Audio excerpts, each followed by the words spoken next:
The big snow. The wild geese were flying south. The big harvest moon had come and gone. Red and gold were the leaves on the maples and oaks, and the wind that blew down from the north was cold. Mrs. Cottontail and the littlest rabbit sat on the warm brown earth of the vegetable garden. Far below, at the foot of the hill, the broad waters of the river ebbed slowly to the ocean.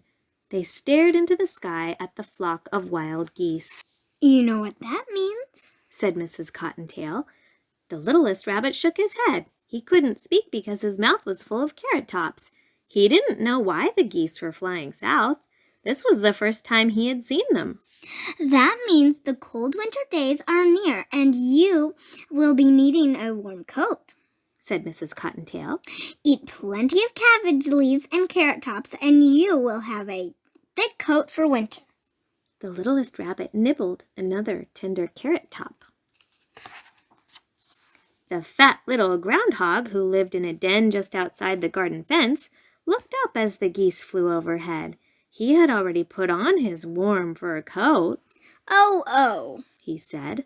"It's nearly time for my winter nap." When the days grew short and cold, he went to bed and slept soundly until spring. This saved him the trouble of storing food for the winter. Mrs. Chipmunk, with her cheek pouches full of seeds, stopped for a moment beside the little stone house on the hillside. She had worked hard all summer and had stored plenty of seeds and nuts for the winter in her home, deep beneath the rock pile. "Brr," she said. "It's getting cold. It's time for me to retire." A blue jay perched on the topmost bough of the sycamore looked at the geese flying in the sky high above the river. Well, it's later than I thought." He flew to the big pine tree where the cardinals were resting. "Aren't you going south?" he asked. "No, indeed," replied the cardinals. "We can find plenty to eat here. We like winter." Song sparrows chirped happily on the hillside. They paid no attention to the geese in the sky, for they did not mind the cold weather. They knew that the meadow grasses were heavy with seed, and so were the birches and the ash trees. A bluebird sat on the roof of his house built of cedar. He looked at a fat robin on the lawn below. "It's high time to go south," he called. "Not for me," said the robin. He tugged and pulled a fine fat worm out of the ground. "I'm staying here this winter." High on the hill, a brown wood rat stopped to look at the geese. Hey, he squeaked. "There they go." He knew cold weather was coming, and he had carried seeds and nuts to his nest under a big rock. The ringneck pheasants, roaming through the woodland, only stared at him. They never thought of leaving their home for the south. There was plenty of food for them on the hill, and they didn't mind the cold. "Caw-caw-caw!" croaked 3 black crows in the cornfield as the geese flew by. They knew where to find food during the long winter months, and they never went south. Every day during the harvest season, the red squirrels and the gray squirrels had been busy storing nuts and acorns and seeds under the leaves and logs where they hoped to find them during the lean winter months. Their fur coats were thick and warm. They were ready for winter. The pretty white-footed wood mouse flicked his long tail as he looked at the geese flying high in the sky. He knew that winter was coming, but he had worked hard and had a good supply of seeds stored away in his underground nest. He wouldn't be hungry in the months to come. The short-tailed meadow mouse didn't bother to look at the geese. Winter held no terrors for him. The tunnels, made by the moles, led to sweet plant roots and to the tulip bulbs in the garden. He would have plenty to eat. Shy, white-tailed deer browsed in the woods that covered the ridge at the top of the hill. Their coats were already thick and warm. Some of the deer saw the flying geese, but they never thought of leaving their woodland home, where there was food for all, growing so plentifully. And there were hill dwellers who came out to hunt for food at night. The skunk family who lived under the woodpile didn't care which way the geese were flying. They were happy and content on the hillside. There was plenty of food to be found if one only followed one's nose. and they could sleep through the coldest winter months in their bed of leaves and soft grasses. The raccoons followed their path through the woods. They too knew that winter was coming. When the deep snow covered the land, they would climb into their soft bed in the hollow trunk of the old willow to sleep until the cold days passed. The days grew shorter and shorter. Then the first snow blew down from the north. When the round winter moon bathed the hillside in silvery light, the mice and the rabbits came out to dance and frolic. The skunks, the raccoons, and the deer left well-marked trails in the early winter snow. Then, the night after Christmas, there was a rainbow around the moon. The wise owls knew what that meant.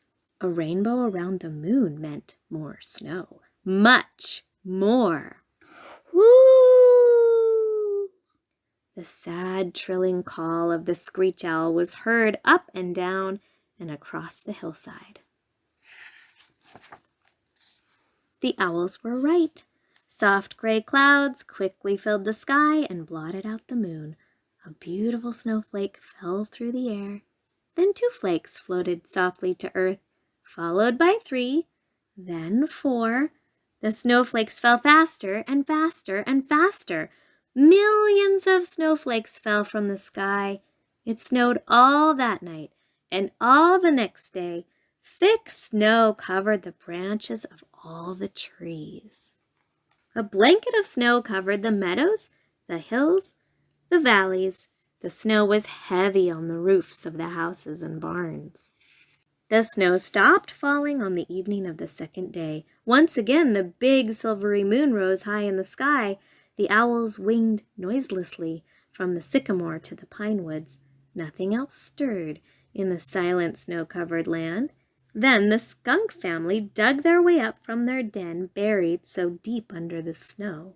They sniffed and sniffed, but all their sharp noses smelled was snow. So they crawled back to sleep again in their soft den. The raccoons scraped the snow away from the entrance to their home in the willow. They stared in wonder at the snow. Then they hurried back to sleep until spring in their soft, warm bed. At dawn, the jays shook their feathers and left the shelter of the big spruce. The sparrows, the chickadees, the cardinals, and a lonely robin scrambled out from their shelters and flew from tree to tree, trying to find a place to perch on the heavy, snow-laden branches. They looked in vain for the seed grasses in the meadow. Ice and snow covered everything, even the seeds of the birches and the ash trees. The jays and the crows took wing to hunt for food. The jays flew north in great circles, and the crows flapped slowly south. The deer huddled together in the deep woods. Drifts of snow covered the bushes and grasses that furnished them with food. The deer were hungry. Mrs. Cottontail and the little rabbits were hungry too. They came out from their nests underground to hunt for food. Snow, snow, nothing but snow, and the birds and the animals of the hill were very hungry. Then the sun rose above the hills, clear and bright. The sharp eyes of the jays saw a little old man in a bright red cap come out of the stone house. He slowly shoveled a path through the deep snow. He was followed by a little old woman dressed all in green. She scattered seeds and nuts and breadcrumbs to right and to left. The cry of the blue jays echoed over the hillside. Food, food, food!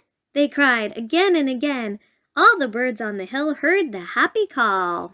Caw, caw, caw! Croaked the crows when they saw the little old woman put pans of food back of the house and the little old man drag hay from the shed and scatter corn on the snow. Food, food, food! They called, and their cries were heard by the deer in the woodland away at the top of the hill. The squirrels heard them too and raced through the treetops. The snow had covered their hidden stores of nuts and acorns, and they were hungry.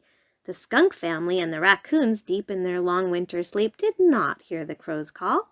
In her warm burrow under the rock pile, the chipmunk opened a sleepy eye. She ate a few peanuts. Then she closed her eyes again to dream of the spring days to come. All the other animals hurried as fast as they could through the snow to the little stone house.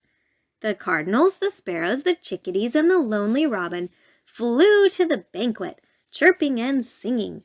The hungry pheasants in the woods heard the glad tidings and joined the happy throng. The groundhog didn't wake up until the second day in February. He pushed up through the snow and looked about. The sun was shining brightly, and there on the snow the groundhog saw his shadow.